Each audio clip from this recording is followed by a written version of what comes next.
जय हिंद दोस्तों। BA first semester exam 2024 से 2028 में जो भी छात्र है और दोस्तों आपका सब्जेक्ट फिलॉसफी में एमआईसी और एमडीसी है, तो दोस्तों आप सभी के लिए आज का क्वेश्चन बहुत दोस्तों महत्वपूर्ण क्वेश्चन होने वाला है। ठीक है, तो दोस्तों बहुत ही महत्वपूर्ण क्वेश्चन, ऑब्जेक्टिव वीवीआई क्वेश्चन हम आप सभी के लिए आज ले आए हैं। ठीक है, तो दोस्तों आपको एक भी क्वेश्चन को नहीं छोड़ना है और सारे क्वेश्चन को आपको याद कर लेना है। ठीक है, तो दोस्तों यहाँ पे पहला नंबर क्वेश्चन ये है कि समान युक्ति कितने प्रकार की होती है। ठीक है, तो दोस्तों ये दो प्रकार की होती है, तो इसका फर्स्ट वाला इसका ऑप्शन सही हो जाएगा। ठीक है, यानी कि इसका ए वाला इसका उत्तर सही है। ठीक है, अब दोस्तों यहाँ पे अगला नंबर क्वेश्चन ये है समान युक्ति होती है। ठीक है दोस्तों इस क्वेश्चन का आपका उत्तर हो जाएगा ए और बी दोनों, यानी कि इसका सी वाला इसका उत्तर सही है। ठीक है, अब दोस्तों यहाँ पे अगला नंबर क्वेश्चन ये है कि तर्क दोष के प्रकार है। ठीक है, तो दोस्तों इस क्वेश्चन का आपका उत्तर हो जाएगा ए और बी दोनों। ठीक है, तो दोस्तों इसका सी वाला इसका उत्तर सही हो जाएगा। ठीक है, अब दोस्तों यहाँ पे अगला नंबर दोस्तों क्वेश्चन बहुत दोस्तों महत्वपूर्ण क्वेश्चन ये है कि वस्तुगत तर्क दोष को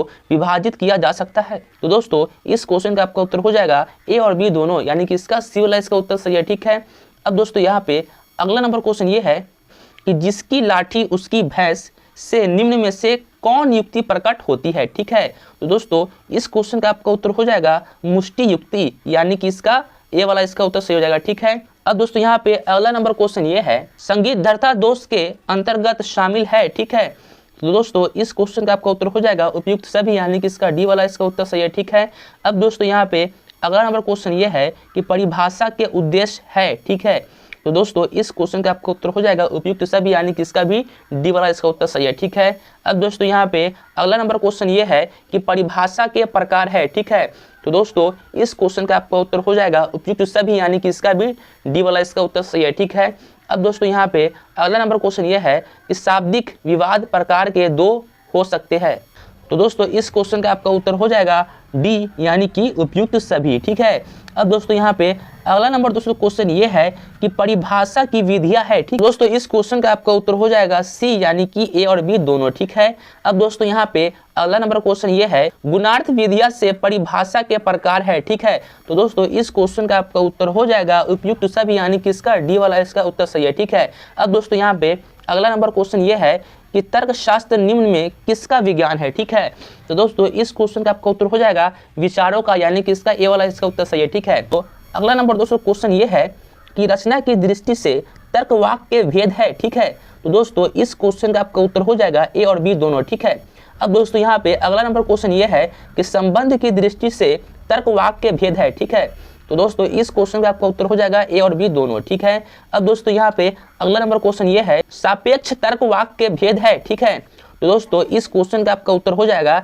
ए और बी दोनों है। ठीक है, अब दोस्तों यहाँ पे अगला नंबर क्वेश्चन ये है कि गुण के अनुसार तर्क वाक्य भेद है। ठीक है, तो दोस्तों इस क्वेश्चन का आपका उत्तर हो जाएगा ए और बी दोनों है। ठीक है, अब दोस्तों यहाँ पे अगला नंबर क्वेश्चन दोस्तों ये है परिमाण के अनुसार तर्क वाक्य के प्रकार है। ठीक है, तो दोस्तों इसका उत्तर हो जाएगा ए और बी दोनों, यानी कि इसका सी वाला इसका उत्तर सही है। ठीक है, अब दोस्तों यहाँ पे अगला नंबर दोस्तों क्वेश्चन ये है कि अनुमान के प्रकार है। ठीक है, तो दोस्तों इस क्वेश्चन का आपका उत्तर हो जाएगा ए और बी दोनों, यानी कि सी वाला इसका उत्तर सही है। ठीक है, अब दोस्तों यहाँ पे अगला नंबर दोस्तों क्वेश्चन ये है अव्यवहित अनुमान के स्वरूप है। ठीक है, तो दोस्तों इस क्वेश्चन का आपका उत्तर हो जाएगा उपयुक्त सभी, यानी कि इसका डी वाला इसका उत्तर सही है। ठीक है, तो दोस्तों आप देख सकते हैं कि जो भी क्वेश्चन का उत्तर आ रहा है ए और बी दोनों, तो दोस्तों वही उत्तर यानी सही हो रहा है। ठीक है, तो दोस्तों अगर आपको परीक्षा में क्वेश्चन आए कि उसमें ऑप्शन दिया हो कि ए और बी दोनों, तो दोस्तों आप ए और बी दोनों वाला उत्तर पे ही निशान लगा दीजिएगा अगर आपको उस क्वेश्चन का उत्तर ना हो मालूम। ठीक है,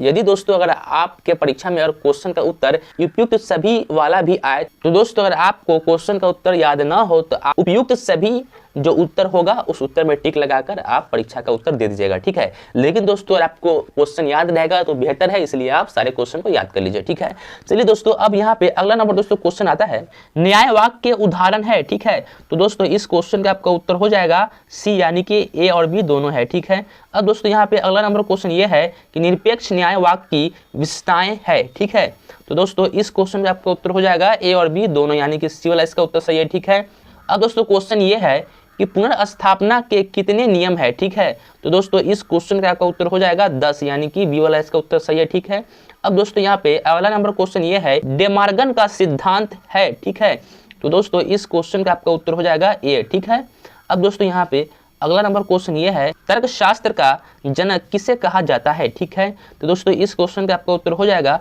अरस्तु को, यानी कि इसका ए वाला इसका उत्तर सही है। ठीक है, अब दोस्तों यहाँ पे अगला नंबर क्वेश्चन ये है कि अरस्तु के अनुसार तर्कशास्त्र के मौखिक नियम है। ठीक है, तो दोस्तों इस क्वेश्चन का आपका उत्तर हो जाएगा उपयुक्त सभी, यानी कि डी वाला इसका उत्तर सही है। ठीक है, चलिए दोस्तों अब हम लोग बढ़ते हैं अगली नंबर क्वेश्चन की तरफ। दोस्तों बहुत ही दोस्तों महत्वपूर्ण क्वेश्चन है ये सब। ठीक है दोस्तों, क्वेश्चन ये है कि तर्क वाक्य के अंग है। ठीक है, तो दोस्तों इस क्वेश्चन का उत्तर हो जाएगा उपयुक्त सभी, यानी कि डी वाला इसका उत्तर सही है। ठीक है, अब दोस्तों यहाँ पे अगला नंबर क्वेश्चन ये है कि निम्नलिखित लेखकों से किस एक ने यह कहा है कि तर्कशास्त्र की इंद्रिय समस्या युक्तियों को अच्छे और बुरे वर्गों में विभाजित करना। ठीक है, तो दोस्तों इस क्वेश्चन का आपका उत्तर हो जाएगा, बहुत दोस्तों महत्वपूर्ण क्वेश्चन है। ठीक है दोस्तों, इस क्वेश्चन का उत्तर हो जाएगा चार्ल्स पर्स, यानी कि इसका ए वाला इसका उत्तर सही है। ठीक है, चलिए दोस्तों अब दोस्तों अगला नंबर क्वेश्चन ये है कि तर्क वाक्य होते हैं। ठीक है, तो दोस्तों इस क्वेश्चन का आपका उत्तर हो जाएगा सत्य और असत्य, यानी कि इसका ये वाला इसका उत्तर सही है। ठीक है, अब दोस्तों यहाँ पे अगला नंबर क्वेश्चन ये है कि ऐसा नहीं हो सकता कि एक बौद्ध युक्ति में, ठीक है, तो दोस्तों इस क्वेश्चन का आपका उत्तर हो जाएगा आधार वाक्य सत्य हो और निष्कर्ष असत्य, यानी कि इसका ये वाला इसका उत्तर सही हो जाएगा। ठीक है, अब दोस्तों यहाँ पे अगला नंबर क्वेश्चन ये है कि निम्नलिखित में कौन एक सत्य है? ठीक है, तो दोस्तों इस क्वेश्चन का आपका उत्तर हो जाएगा प्रतीकात्मक तर्कशास्त्र और अरस्तुई तर्कशास्त्र एक दूसरे का विरोध नहीं करते, यानी कि इसका सी वाला इसका उत्तर सही हो जाएगा। ठीक है, अब दोस्तों यहाँ पे अगला नंबर दोस्तों क्वेश्चन ये है निगमनात्मक तर्क में निम्न शामिल होता है। ठीक है, दोस्तों इस क्वेश्चन का उत्तर हो जाएगा समान से विशिष्ट की ओर तर्क, यानी कि इसका ए वाला इसका उत्तर सही हो जाएगा। ठीक है, अब दोस्तों यहाँ पे अगला नंबर क्वेश्चन ये है कि निगमन विधि का एक गुण यह है, ठीक है, समान से विशिष्ट तक, यानी कि इसका बी वाला इसका उत्तर सही हो जाएगा। ठीक है, अब दोस्तों यहाँ पे अगला नंबर दोस्तों क्वेश्चन ये है कि निम्न में कौन सा गणित पढ़ने के लिए निगमनात्मक विधि का लक्षण नहीं है? ठीक है, तो दोस्तों इस क्वेश्चन का दोस्तों आपका उत्तर हो जाएगा इस विधि में अधिगमकर्ता नियमों सूत्रों को खोजता है और उनका सामान्यकरण करता है, यानी कि इसका डी वाला इसका उत्तर सही हो जाएगा। ठीक है, अब दोस्तों यहाँ पे अगला नंबर क्वेश्चन ये है कि निगमन विधि का सबसे उपयुक्त सिद्धांत कौन सा है? ठीक है, तो दोस्तों इस क्वेश्चन का आपका उत्तर हो जाएगा ज्ञात से अज्ञात। ठीक है, तो इसका डी वाला इसका उत्तर से हो जाएगा। ठीक है, तो दोस्तों जो भी छात्र का बीए फर्स्ट सेमेस्टर एग्जाम 2024 से 2028 में है, तो दोस्तों आप सभी के लिए आशा क्वेश्चन फिलॉसफी में MIC और MDC जो भी छात्र का सब्जेक्ट था उनके लिए बहुत ही दोस्तों महत्वपूर्ण क्वेश्चन है। ठीक है, तो दोस्तों सारा क्वेश्चन को आप याद कर लीजिए और वीडियो कैसा लगा वीडियो को लाइक कर दीजिए, अपने प्यारे दोस्तों के पास इस वीडियो को शेयर कर दीजिए। और दोस्तों आप अगला क्लास किस टॉपिक पे चाहते हैं हमें कमेंट कीजिए, तो दोस्तों अगला क्लास हम उस टॉपिक पे लाने की पूरी कोशिश करेंगे। ठीक है, और दोस्तों अगर आप चाहते हैं कि आपको यूनिवर्सिटी का सारा अपडेट मिले और दोस्तों मेरे क्लास का PDF मिले, तो दोस्तों आप मेरे टेलीग्राम चैनल को ज्वाइन कर लीजिए, आपको वहां मिल जाएगा। ठीक है, वीडियो को लाइक कीजिए, मिलते हैं नेक्स्ट वीडियो में, तब तक के लिए जय हिंद जय भारत।